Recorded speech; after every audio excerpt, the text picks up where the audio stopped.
মা, তোমার বয়স বেশি হলেও তোমার ভিতরে এখনো অনেক টাইট। আমি একটু করলে আর পারব না। মা, তোমার ভিতরে এত গরম কেন? আমার এটা তো পুড়ে যাবে। তোমার ভিতরে কি পানি ছেড়ে দিব? যখন আমি আমার বাগানে গাছের যত্ন নিচ্ছিলাম, তখন সেখানে কারও আসার আশা করিনি। এটি ছিল আমার দিনের সবচেয়ে প্রিয় সময়, মাটি দিয়ে হাত নোংরা করা, রোদের উপভোগ করা এবং শুধু শান্তি অনুভব করা। এটি ছিল আমার দৈনন্দিন রুটিন। কিন্তু সেই দিন হঠাৎ আমি আমার পিছনে পায়ের শব্দ শুনতে পেলাম। যখন আমি পিছনে ফিরে তাকালাম, তখন সেখানে আমার ছেলে অরুণ দাঁড়িয়েছিল। সে তার বড় হাসিভরা চোখে আমাকে দেখছিল। যেই আমি তাকে ফিরে তাকালাম, সে কি মা ই বলে আমাকে ডাকল। তখন তার কণ্ঠে ছিল উষ্ণ উৎসাহ এবং ঠোঁটে হাসি। আমি তখন হাসি ছাড়া থাকতে পারলাম না। অরুণ, তুমি এখানে কি করছ?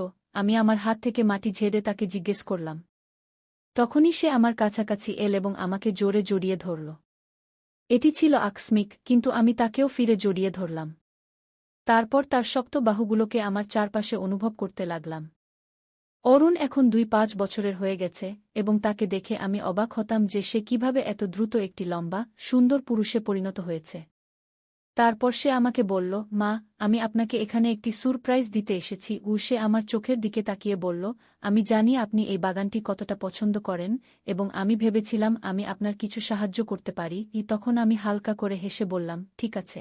আমি সঙ্গীর আশা করিনি, কিন্তু সাহায্য করতে অস্বীকারও করতে পারি না। যখন সে আমার পাশে দাঁড়াল এবং একটি ছোট কোদাল হাতে নিল, তখন তার চলাফেরায় কিছু আলাদা ছিল। তার যুবক শক্তিতে পরিবেশ ভরে গেল, এবং এক মুহূর্তের জন্য বাগানটি একটি নতুনভাবে সুগন্ধিত হয়ে উঠল। তারপর আমরা একসাথে কাজ শুরু করলাম। কাজের সময় আমরা অনেক হাসিঠাট্টা করলাম। তখনই আমি তার গার্লফ্রেন্ড সম্পর্কে কথা তুললাম। সে সঙ্গে সঙ্গে গম্ভীর হয়ে অস্বীকার করল। কিন্তু তখনই কাজ করার সময় কিছু বদলে গেল। অরুণ একটি গমলা তুলতে হাত বাড়াল, তখন তার হাত আমার হাত স্পর্শ করল, এবং একটি শিহরণ আমার সমস্ত শরীরে ছড়িয়ে পড়ল। সেই হালকা স্পর্শ এক মুহূর্তের জন্য আমাকে অস্থির করে দিল, যেন আমাদের মধ্যে বাতাসে একটি অকথিত সংযোগের ঢেউ বয়ে গেল। তারপর আমরা কাজে মনোযোগ দেওয়ার চেষ্টা করলাম, কিন্তু তখন একে অপরের এত কাছাকাছি হওয়ার একটি অদ্ভুত অনুভূতিকে অস্বীকার করা খুব কঠিন ছিল। কাজ করার সময় যখন সে ঘাস উপড়ে ফেলতে নিচু হল, তখন হঠাৎ তার মুখ আমার মুখের খুব কাছাকাছি চলে এল। তখন আমি তার গরম নিঃশ্বাস আমার গালে অনুভব করলাম, এবং আমাদের মধ্যে দূরত্ব যেন কিছুক্ষণের জন্য অদৃশ্য হয়ে গেল। তারপর আমাদের চোখে চোখ পড়ল, এবং তার চোখে একটি গভীর অনুভূতি ছিল, যেন সে সব কিছু বলছে যা শব্দে বলা যায় না। কিন্তু তখন তার দৃষ্টিতে এমন কিছু ছিল যা আমার হৃদস্পন্দন বাড়িয়ে দিয়েছিল। সেই মুহূর্ত, সেই দৃষ্টি, সবকিছু আকস্মিকভাবে ঘটে গেল যা আমার সমস্ত শরীরে একটি সংবেদন সৃষ্টি করল। তখন সে নরমভাবে জিজ্ঞেস করল, মা, আপনি ঠিক আছেন? তার কণ্ঠে ছিল কোমলতা এবং একটি অকথিত তীব্রতা। তখনও তার চোখ আমার সৌন্দর্য দেখছিল, এবং আমার নিঃশ্বাস থেমে গেল।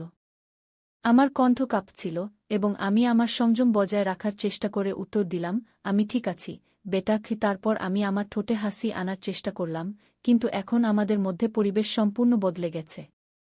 এখন প্রতিবার যখন আমি তার দিকে তাকাতাম, আমি তাকে আমাকে দেখতে পেতাম। তার দৃষ্টি আমার বুকের মধ্যে একটি হালকা আকাঙ্ক্ষা জাগিয়ে তুলছিল। তারপর যত আমরা এগিয়ে যেতে লাগলাম, পরিবেশে একটি অদ্ভুত অস্থিরতা ভরে গেল। এখন অরুণের স্বাভাবিক এবং চঞ্চল স্বভাব কিছুটা বেশি গম্ভীর এবং আবেগপ্রবণ হয়ে গেছে। তখন সে দাঁড়াল এবং তার বাহু প্রসারিত করে আংটি নিতে লাগল, যা আমাকে তার বাবুর একটি ঝলক দেখাল। তখন আমার দৃষ্টি বাবুর উপর আটকে গেল, এবং আমার হৃদস্পন্দন বেড়ে গেল। তখন অরুণ বলল, মা, তুমি জানো গো? তার কণ্ঠ ছিল নরম এবং অন্তরঙ্গ।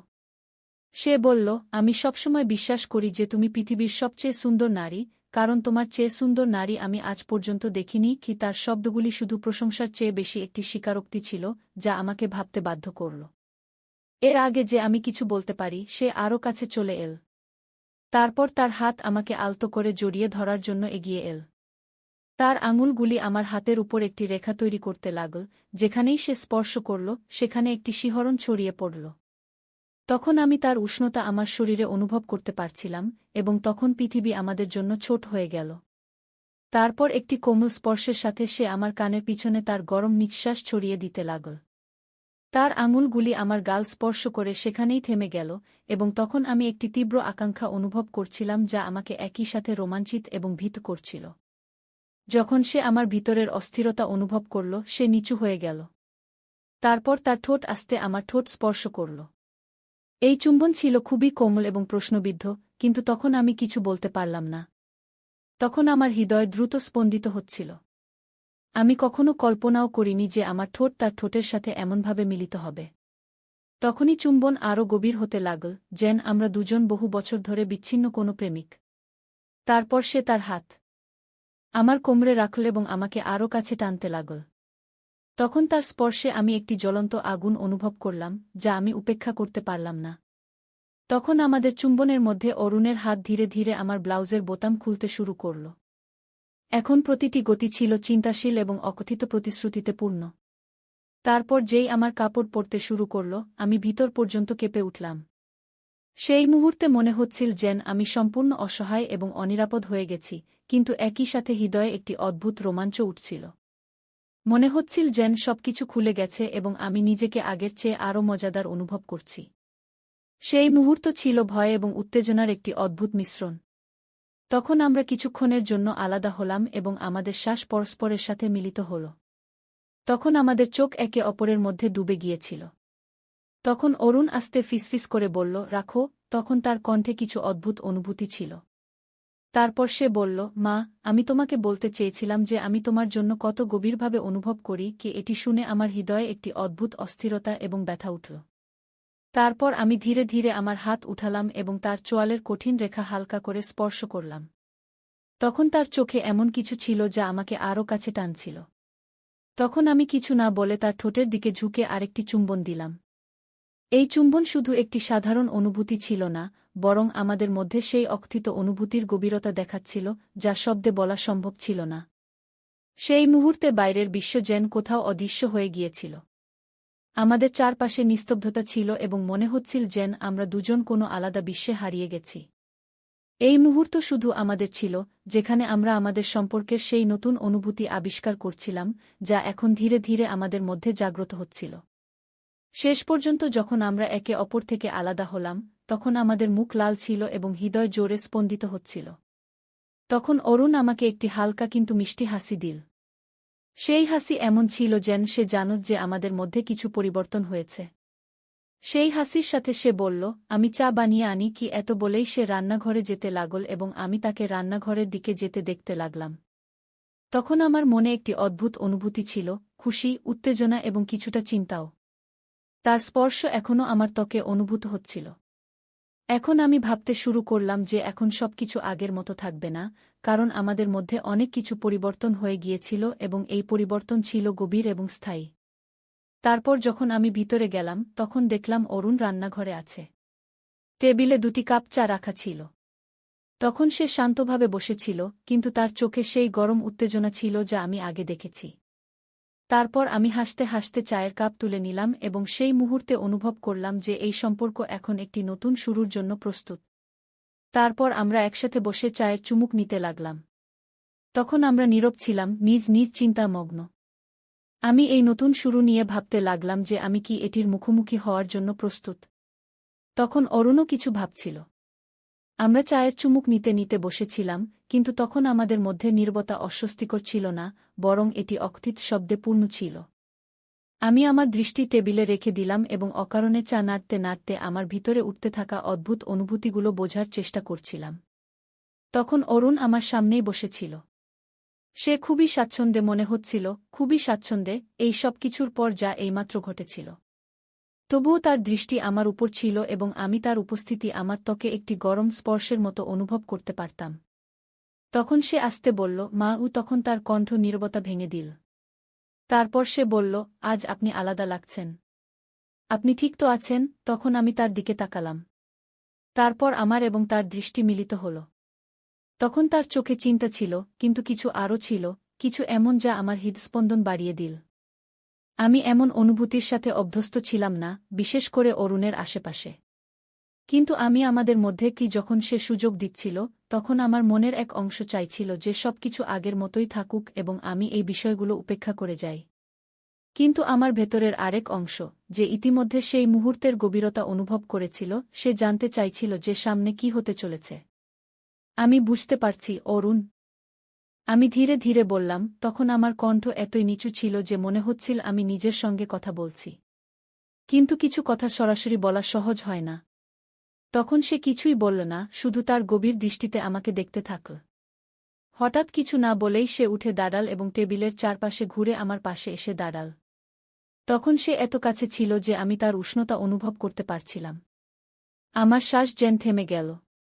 এখন আমাদের কিছু বলার প্রয়োজন নেই, সে ধীরে ধীরে বলল। তারপর সে তার হাত হালকাভাবে আমার কাঁধে রাখল। আমি তার দিকে তাকালাম এবং আমার হৃদয় দ্রুত স্পন্দিত হতে লাগল। তার স্পর্শ কোমল ছিল, কিন্তু তাতে এক অদ্ভুত গভীরতা ছিল। আমি জানতাম যে আমাকে পিছিয়ে যাওয়া উচিত, কিন্তু আমি জানি না কেন আমি তার দিকে আকৃষ্ট হচ্ছিলাম। তখন তার স্পর্শ আমাকে এক ধরনের শান্তির মতো লাগছিল।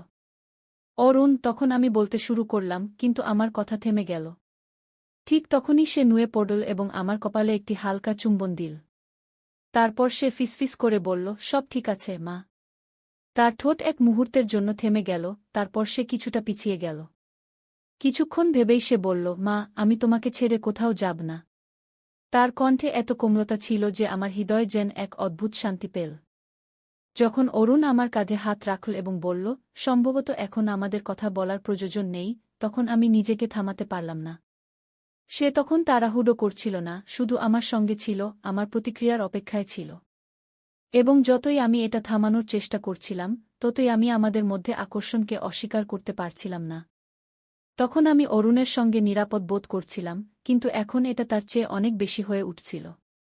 এখন আমাদের মধ্যে কিছু উন্মোচিত হচ্ছিল, এমন কিছু যা আমাদের নির্ধারিত সীমানা অতিক্রম করেছিল।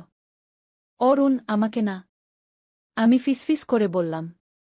এর আগে যে আমি পুরো কথা বলতে পারি, সে ধীরে ধীরে আমার গাল ধরে আমার মুখ তার দিকে ঘুরিয়ে নিল।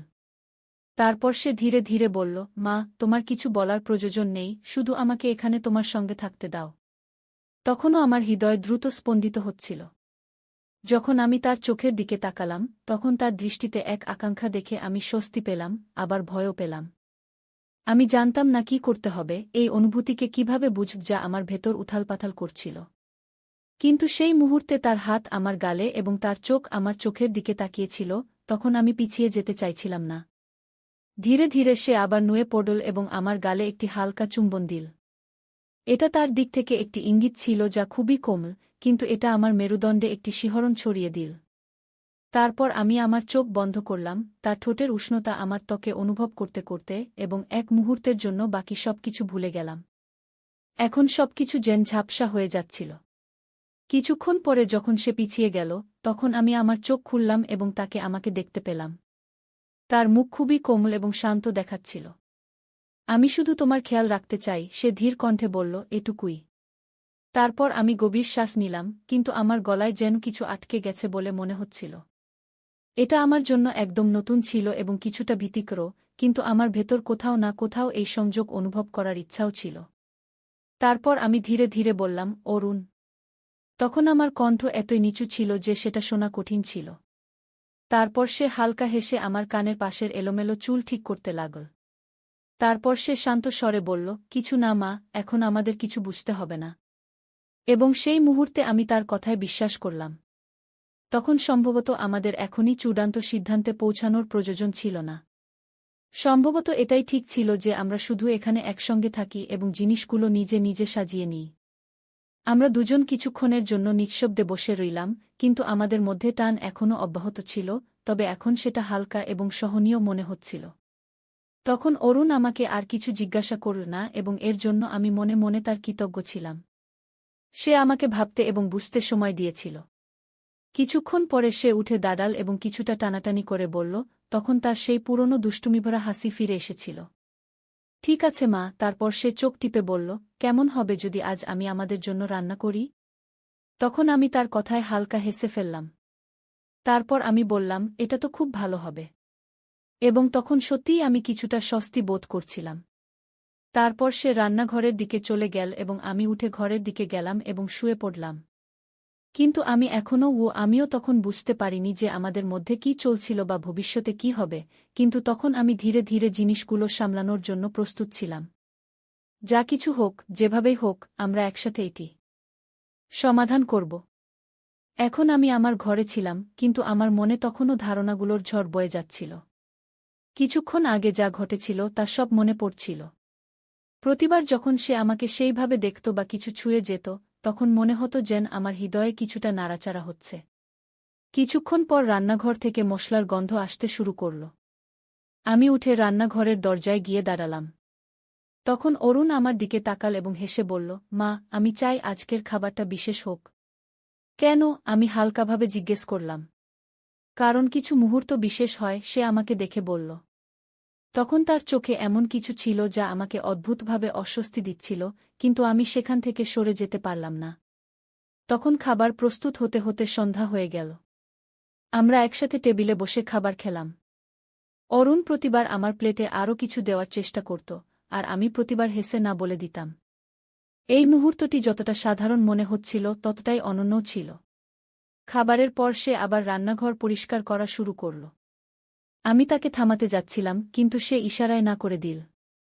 আজ সব আমার দায়িত্ব, সে বলল। এখন রাত হয়ে গিয়েছিল।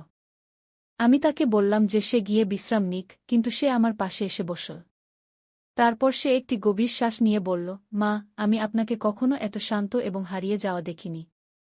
আপনি ঠিক আছেন তো? আমি তার দিকে তাকালাম। তার কণ্ঠে চিন্তা ছিল, কিন্তু তার চোখে আরও কিছু ছিল, সম্ভবত জানার কৌতূহল যে আমি কি অনুভব করছি। তখন আমি বললাম, আমি ঠিক আছি, অরুণ। কিন্তু কিছু জিনিস এখনও আমার জন্য অস্পষ্ট। সম্ভবত